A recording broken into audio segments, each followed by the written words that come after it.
Good afternoon students.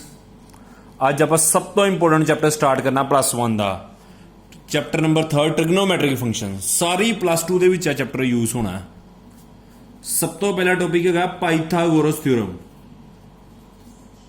Pythagoras theorem 10th class की तुसी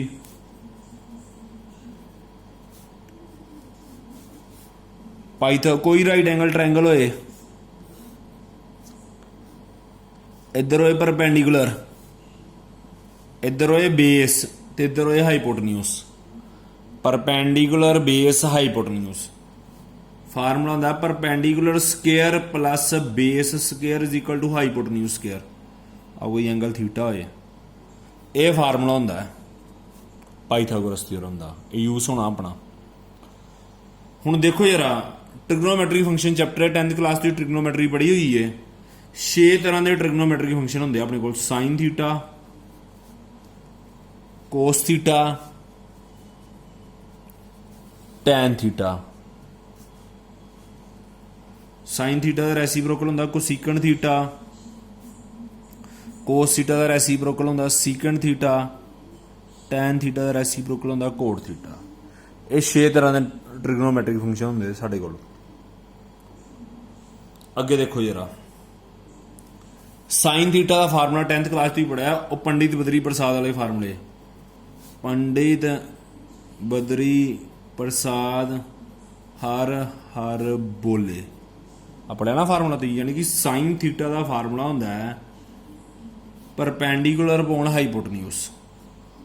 sign theta का फार्मूला होंदा perpendicular by hypotenuse. Cos theta का फार्मूला होंदा base by hypotenuse. Pandit Badri Prasad हर हर बोले सोना चांदी तोले होंदा ना। Tan theta is equal to perpendicular by base. Sine theta किहदा रेसिप्रोकल होंदा कोसिकन थीटा का। कोसिकन थीटा होंदा hypotenuse by perpendicular. Secant theta hypotenuse by base. Cot theta होंदा base by perpendicular. Base by perpendicular. हुण देखो ध्यान दे नाल किद्दां करना है सम सोल्व। पहला अगला टॉपिक देखो पहला signs of trigonometric functions in different quadrant. आ टॉपिक है अपने को। मतलब कोसिकन थीटा साइन दा रेसिप्रोकल होंदा ना, तां करके हो जांदा है। 10th च कीता सी। आ टॉपिक दा नाम है signs of trigonometric functions in different quadrants.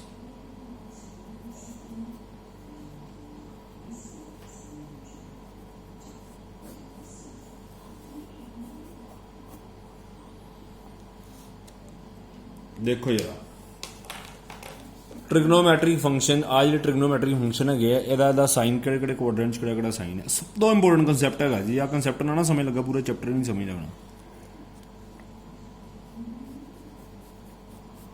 Uh 4 quadrant होंगे अपने को। First quadrant, second quadrant, third quadrant, fourth quadrant. इन्नी गल की समझ हैगी तुहानूं सारिਆਂ ਨੂੰ। अगे देखो यार एक आ कंसैप्ट याद रखना है। आफ्टर स्कूल टू कॉलेज, ऐसा याद रखना है। After school to college, school तो बाद कॉलेज आंदा ना। देखो ध्यान दे नाल, ए दा मतलब आल पॉजिटिव। मतलब जिहड़ा फर्स्ट क्वाड्रेंट है 0 तो लैके 90 तक, और सारे दे सारे ट्रिग्नोमैट्रिक फंक्शन है पॉजिटिव। सारे दे सारे ट्रिग्नोमैट्रिक फंक्शन है पॉजिटिव। सैकेंड क्वाड्रेंट एस तो किहड़ा ट्रिग्नोमैट्रिक फंक्शन स्टार्ट होंदा साइन, ते साइन दा रेसिप्रोकल होंदा कोसिकेंट। यानी कि साइन थीटा पॉजिटिव है ते कोसिकेंट थीटा पॉजिटिव है सैकेंड क्वाड्रेंट दे विच। बाकी सारे ट्रिग्नोमैट्रिक फंक्शन है नेगेटिव। बाकी सारे ट्रिग्नोमैट्रिक फंक्शन है नेगेटिव। बाकी 4 ट्रिग्नोमैट्रिक नेगेटिव है। आ 2 पॉजिटिव है सैकेंड क्वाड्रेंट, साइन ते कोसिकेंट। 90 तो लैके इत्थे 90 डिग्री एंगल ही ना, इत्थे भी 90, इत्थे 180 तक आ जाएगा। थर्ड क्वाड्रेंट टी तो किहड़ा स्टार्ट होंदा टैन। थर्ड क्वाड्रेंट च टैन पॉजिटिव है तो कोट पॉजिटिव है। थर्ड क्वाड्रेंट के एक टैन पॉजिटिव है, एक कोट पॉजिटिव है, बाकी सारे है नैगेटिव। 180 च 90 ऐड करांगे 270 आ जाएगा। बाकी सारे ट्रिग्नोमेट्रिक फंक्शन नैगेटिव है थर्ड च, सिर्फ आ दो पॉजिटिव है। सी तो होंदा कोस, तो कोस का रेसिप्रोकल होंदा सीकेंट। कोस का रेसिप्रोकल होंदा सीकेंट, मतलब कोस थीटा तो सीकेंट थीटा पॉजिटिव, बाकी सारे नैगेटिव। फोर्थ क्वाड्रेंट च आ दो पॉजिटिव है। 270 च 90 ऐड करांगे। 360 वाली भी आही लाइन है, 360 वाली भी आही लाइन है। मतलब ऐदा है जो तुहानूं लिखा होगा कि सैकेंड क्वाड्रेंट की गल होंदी पई, मतलब साइन थीटा तो कोसिकेंट थीटा पॉजिटिव च होना है, बाकी सारे आने नैगेटिव च। साइन थीटा या साइन एक्स एक ही गल है, बाकी सारे नैगेटिव च आने हैं। देखो ध्यान देना अगे 3.2 एक्सरसाइज करनी, 3.1 रहन दो, नहीं करनी आप सिलेबस नहीं है ना। 3.4 एग्जाम्पल 6 करनी सब तो पहला आप। एग्जाम्पल 6 हुण बुक च होर तरीके नाल कीती हुई है, मैं होर तरीके दे नाल सोल्व करांगा। If cos x is equal to -3/5, x lies in the third quadrant, find the value of other 5 trigonometric function। cos x की आ वैल्यू दी हुई है, x किहड़े क्वाड्रेंट च लाई करता पाया? Third quadrant. क्वाड्रेंट दिता होया है। हुण पिछला पेज देखोगे, थर्ड क्वाड्रेंट किहड़े पॉजिटिव है? एक टैन पॉजिटिव है, एक कोट पॉजिटिव है। कहना find the value of other 5 trigonometric function. Find the value of other 5 trigonometric function. देखो ध्यान दे नाल सम किदां करना है। ਆਪਾਂ ਨੂੰ गिवन हैगा है cos x is equal to -3/5। cos the formula ਹੁੰਦਾ ਬੇਸ ਬਾਈ ਹਾਈਪੋਟਨਿਊਸ, मतलब उपर वाली टर्म बेस आ जाएगी, थले वाली आ जाएगी हाइपोटन्यूज। अच्छा बेस -3 नहीं लेना, -3 ते क्वाड्रेंट करके साइन है ना, साइड ते कभी नैगेटिव च नहीं होंगी। बेस नूं 3 मनना, तुसी बेस नूं 3 मनना, -3 नहीं मनना। कोस एक्स का फार्मूला पिछले पेज तो वेख लो, पंडित बद्री प्रसाद वाला। बेस वाई हाइपोटन्यूज होंदा है, हाइपोटन्यूज आ गया 5, हाइपोटन्यूज आ गया 5। माइनस दिता है तुसी नहीं मनना। राइट पाइथागोरस लाओ, राइट एंगल ट्रायंगल बनाओ। ਆਪਾਂ ਨੂੰ ਹਾਈਪੋਟਨਿਊਸ ਦੀ ਵੈਲਿਊ ਗਿਵਨ ਆ, ਬੇਸ ਦੀ ਗਿਵਨ ਆ, ਇਹ ਕੱਟਣਾ। ਕਿੱਦਾਂ ਕੱਟਾਂਗੇ? ਪਾਈਥਾਗੋਰਸ ਥਿਊਰਮ ਕਿੱਦਾਂ ਲਾਵਾਂਗੇ? Perpendicular square plus base square equal to hypotenuse square. ਹਰ ਸਮ 'ਚ ਪਾਈਥਾਗੋਰਸ ਲਾਣੀ। ਬੁੱਕ ਵਾਲੇ ਤਰੀਕੇ ਨਾਲ ਸੋਲਵ ਨਹੀਂ ਕਰਨਾ, ਬੁੱਕ 'ਚ ਹੋਰ ਤਰੀਕੇ ਨਾਲ ਕੀਤਾ ਸੋਲਵ। ਮੈਂ ਥੋੜੀ ਈਜ਼ੀ ਵੇ ਨਾਲ ਕਰਾਵਾਂਗਾ। ਪਰਪੈਂਡੀਕੂਲਰ ਦੀ ਵੈਲਿਊ ਕੱਢੋ।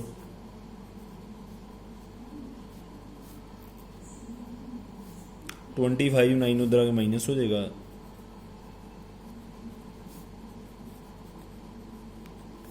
परपेंडिकुलर की वैल्यू आ जाएगी 4, परपेंडिकुलर की वैल्यू आ जाएगी 4।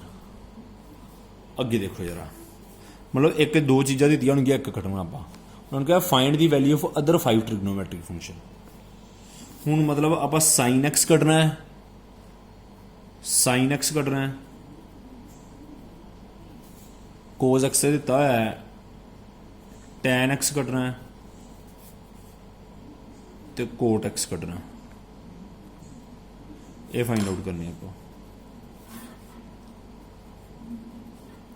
साइन एक्स का फार्मूला होंदा परपेंडिकुलर बाय हाइपोटन्यूज। परपेंडिकुलर 4 है, हाइपोटन्यूज 5 है, 4/5। पर साइन वेखना ना, साइन वेखो एक्स किहड़े क्वाड्रेंट च लाई करदा पिया। इत्थे भुलेखा खाना तुसी, एक्स थर्ड क्वाड्रेंट च लाई करता पाया। थर्ड क्वाड्रेंट च सिर्फ टैन पॉजिटिव है तो कोट पॉजिटिव है, बाकी सारे नैगेटिव होने हैं। थर्ड क्वाड्रेंट च एक टैन एक्स पॉजिटिव होना है, एक कोट एक्स पॉजिटिव होना है, बाकी सारे होने नैगेटिव। ये अगे माइनस होना है, क्योंकि पिछले पेज का कंसैप्ट किया आफ्टर स्कूल टू कॉलेज वाला। थर्ड क्वाड्रेंट च उन्होंने कहा एक्स लाई करता पाया, सिर्फ टैन तो कोट पॉजिटिव जाने, बाकी नैगेटिव होने। बच्चे प्लस माइनस पाना भुल जाते हैं। टैन एक्स का फार्मूला होंदा परपेंडिकुलर बाय बेस। परपेंडिकुलर 4 है, बेस है 3, 4/3। पॉजिटिव तो लाया थर्ड क्वाड्रेंट च। हुण अच्छा टैन एक्स की रेसिप्रोकल होंदा कोट एक्स का। टैन एक्स ते कोट एक्स एक दूजे के रेसिप्रोकल होंदे आ। जां इनू कर लो बेस बाय परपेंडिकुलर भी कर लो, जिद्दां मर्जी कर लो। मतलब 3/4 आ जाएगा, 3/4 आ जाएगा। कोस एक्स सम च दिता है -3/5। कोस एक्स सीकेंड एक्स का रेसिप्रोकल होंदा ना, -5/3 आ जाएगा, -5/3 आ जाएगा। ਕੋਸੀਕੈਂਟ x sin x ਦਾ ਰੈਸੀਪ੍ਰੋਕਲ ਹੁੰਦਾ ਹੈ। ਕੋਸੀਕੈਂਟ x ਜਿਹੜਾ ਹੁੰਦਾ ਉਹ sin x ਦਾ ਰੈਸੀਪ੍ਰੋਕਲ ਹੁੰਦਾ ਹੈ। ਉਹ ਆ ਜਾਏਗਾ -5/4, ਉਹ ਆ ਜਾਏਗਾ -5/4। ਜੇ ਮਤਲਬ ਤੁਹਾਨੂੰ 10ਵੀਂ ਦੇ ਫਾਰਮੂਲੇ ਨਹੀਂ ਆਉਂਦੇ ਟ੍ਰਿਗਨੋਮੈਟਰੀ ਦੇ ਰੈਸੀਪ੍ਰੋਕਲ ਪਾ ਕੇ, ਮੈਂ ਲਿਖ ਦੇਣਾ ਫਾਰਮੂਲੇ, ਮਤਲਬ ਆ ਯਾਦ ਰੱਖੋ sin x ਤੇ ਕੋਸੀਕੈਂਟ x ਇੱਕ ਦੂਜੇ ਦੇ ਰੈਸੀਪ੍ਰੋਕਲ ਹੁੰਦੇ ਆ। cos x ਤੇ secant x ਇੱਕ ਦੂਜੇ ਦੇ ਰੈਸੀਪ੍ਰੋਕਲ ਹੁੰਦੇ ਆ। ਮਤਲਬ ਇੱਕ ਕੱਢ ਲੈਣੇ ਫਿਰ ਦੂਜਾ ਕੱਢਣ ਦੀ ਲੋੜ ਹੀ ਨਹੀਂ ਪੈਂਦੀ। tan x ਤੇ cot x ਇੱਕ ਦੂਜੇ ਦੇ ਰੈਸੀਪ੍ਰੋਕਲ ਹੁੰਦੇ ਆ। ਇਹ ਫਾਰਮੂਲੇ ਹੁੰਦੇ ਆ। ਮਤਲਬ tan x ਦਾ ਇਹ ਵੀ ਫਾਰਮੂਲਾ ਹੁੰਦਾ ਹੈ sin x upon cos x।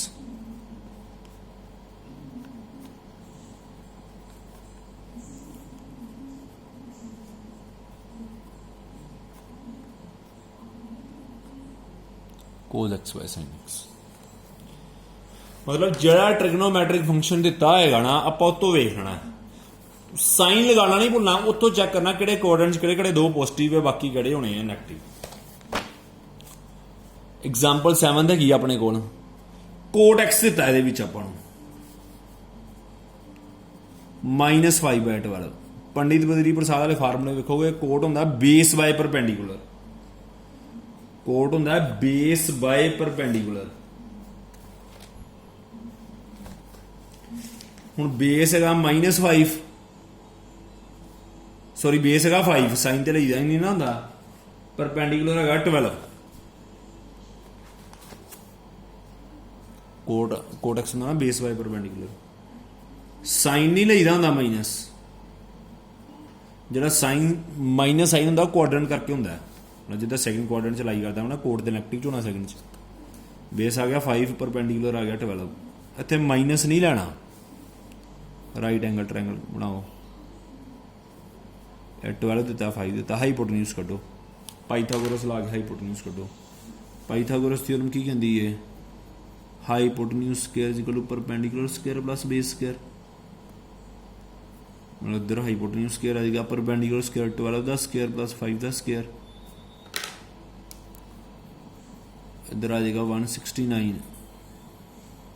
Hypotenuse की वैल्यू आ जाएगी 13, हाइपोटेन्यूज आ जाएगा 13।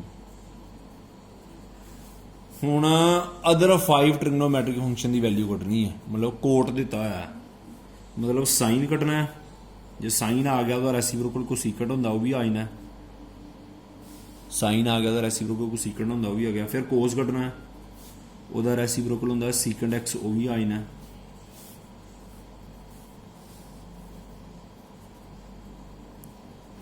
tan x cot x।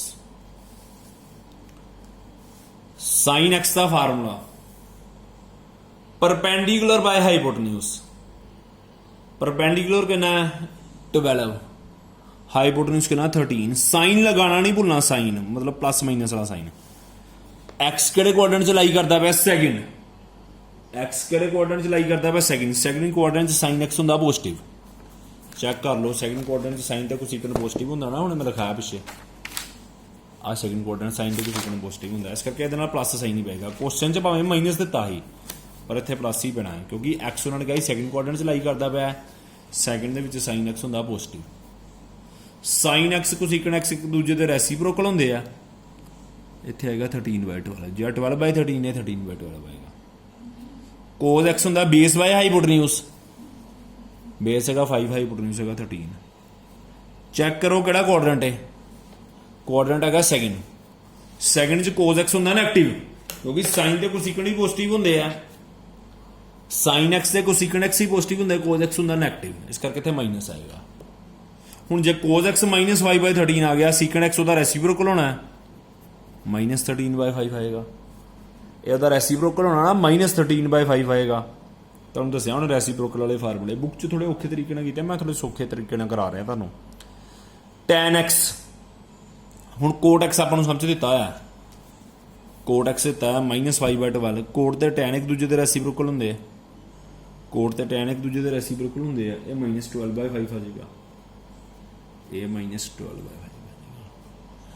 बहुत ही ईजी क्वेश्चन है, अज मैं बिल्कुल थोड़ा जिहा काम करा रहा तुहानूं तां जो तुहानूं पता चल जाए। ਹੁਣ ਤੁਹਾਡਾ ਹੋਮਵਰਕ ਹੈਗਾ ਜਿਹੜਾ ਤਾਂ ਮੈਂ ਕੰਸੈਪਟ ਕਰਾਇਆ ਇਹਨੂੰ ਚੰਗੀ ਤਰ੍ਹਾਂ ਕਰੋ, ਰਿਪੀਟ ਕਰੋ ਆ ਦੋਵੇਂ ਐਗਜ਼ਾਮਪਲਾਂ। ਪਲੱਸ ਐਕਸਰਸਾਈਜ਼ 13.2 ਦਾ ਕੁਐਸਚਨ 1 ਤੋਂ ਲੈ ਕੇ ਕੁਐਸਚਨ 5 ਤੱਕ ਕਰੋ। ਹੁਣ ਹੀ ਕਰੋ ਸੋਲਵ, ਮਤਲਬ ਇਹਨੂੰ ਇਹ ਨਾ ਕਿਉਂਕਿ ਬਾਅਦ 'ਚ ਕਰ ਲਾਂਗੇ, ਫਿਰ ਬਾਅਦ 'ਚ ਭੁੱਲ ਜਾਂਦੇ ਤੁਹਾਨੂੰ। ਇਹ ਕਰੋ ਸੋਲਵ। Thank you students.